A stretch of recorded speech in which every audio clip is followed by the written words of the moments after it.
Sabrina and Jason, Department of Public Works Director Glenn Leon says it is possible but not very likely that projects funded by the Federal Highway Administration could be impacted if Congress allows the law that authorizes the federal government's infrastructure spending to expire. Here's more on what else could be at risk. Department of Public Works Director Glenn Leon says Guam receives about $16 million a year from the Federal Highway Administration. However, could that be at risk following a warning from the U.S. Department of Transportation? I wouldn't be worried at this point in time. Leon Guerrero, along with transportation department heads from across the states and U.S. territories, were notified on July 14th in a letter by U.S. Transportation Secretary Anthony Fox that damaging cutbacks could be in store as the highway funding deadline approaches.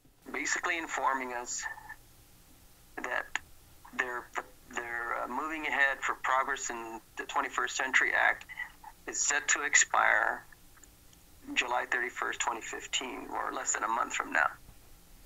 And unless Congress acts to give them another extension, or more desired is a long-term appropriation or budget appropriation, then they're going to have to do things such as put the federal highway employees on furlough, and this will have, and probably even go into cash management protocols. In the letter, Fox warns that if the deadline is missed, the Highway Trust Fund will dip below $4 billion, triggering cash management procedures and leading to delayed reimbursements to the states.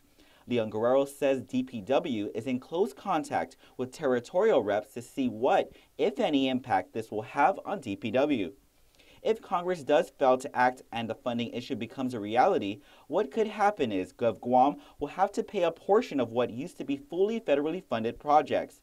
Gov Guam, however, would eventually be reimbursed. He says while there is potential for impacts, it's very far off. If it really comes down to that, we're probably going to have to look at all the projects that we're doing and see what we need to do to make sure that the projects that we start will complete, and the projects that we've already started, we'll see if we have to pare down. The funding shortfall will also require the FHWA to furlough employees, which according to Fox means agencies having to seize access to personnel who assist with highway projects. It'll affect all the federal employees. So we do have federal employees here in Guam, and we have federal employees in Hawaii.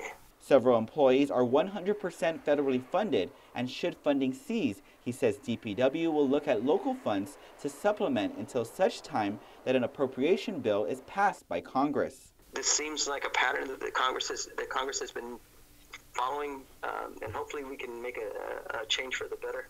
We should note Leon Guerrero says this is not the first time a situation like this has occurred with the federal government. Several projects under the federal highways include the construction of the Bile Bay Bridge project, road work on Ipao Road and Hamburger Road, and Phase 2 of the Tizen Parkway project, which is 100% federally funded. Sabrina and Jason, back to you.